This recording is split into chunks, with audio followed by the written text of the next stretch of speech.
take it away. Okay, so the question was, what are the things that people need to know if they're facing their flood insurance if they were in the recent flood in Louisiana? The first thing you need to know is that there's a deadline coming up that you cannot miss. If you were in the recent floods in Louisiana, you have until September, and you have flood insurance, you have until September 1st. That is a deadline to get all of your evidence that you have to prove that your insurance company underpaid you. You have to gather all of that evidence, and all that evidence needs to be submitted in a federal proof of loss form by September 1st. It's a very important deadline. So you don't have much time. If you were flooded in the recent storms, you need to get all of your evidence together before September 1st. Second thing you need to know is that if you have flood insurance, and you relied upon the adjuster for the flood insurance company to come in and assess your losses, the very good likelihood is that you were underpaid significantly.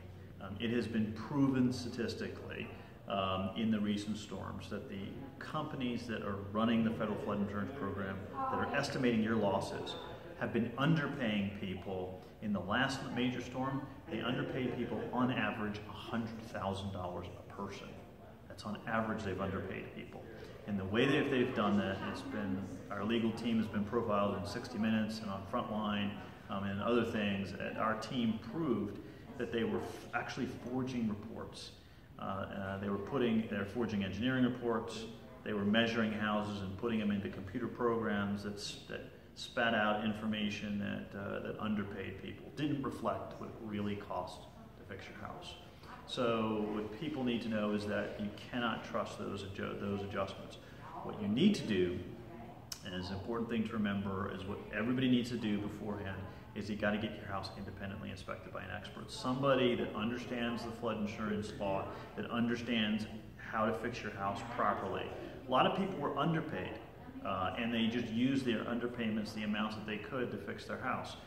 What people need to get is the entire cost of what it should have fixed to fix their house 100%, and that's not being given to people. So people need to have a report done. You don't have much time before September 1st. You need to have that report done of your house, and if you do that properly and you do fight them, we have seen in the last group of clients that we had in Superstorm Sandy, where we were able to litigate the claims, we had $106,000 on average that we got on top of what for people in recovery, on top of what they got before. So there is hope out there if you do fight them. Last thing is, if you are overwhelmed and you don't have an expert to review your house, you don't know how to do a proof of loss form, you've never done one before, there are places that you can go to help for people that will do it. If they look at your claim, they find it that it's valid. There's a lot of firms out there, including ours, that will look at the claim and will do it purely on a contingency basis. So they will look at the claim, they'll send out an expert, they'll look at your house, they'll send engineers or adjusters or both out to your home and get your claim together. They will do your proof of loss on time and properly, and then they will fight to get you more money. If they don't get you anything, in many cases, like with our firm, you owe nothing if you're not able to do. On the other hand, if they're experts and they know how to do this and they got a good track record, they have a good chance of getting you more money, and you'll generally get 2/3 of what they're going to get, and it's risk-free. So that's something that is available to people. If they have any more questions, they can go to www.thegochefirm.com. We have more information and stuff that people can submit to us, and we can respond to them if they have any particular concerns.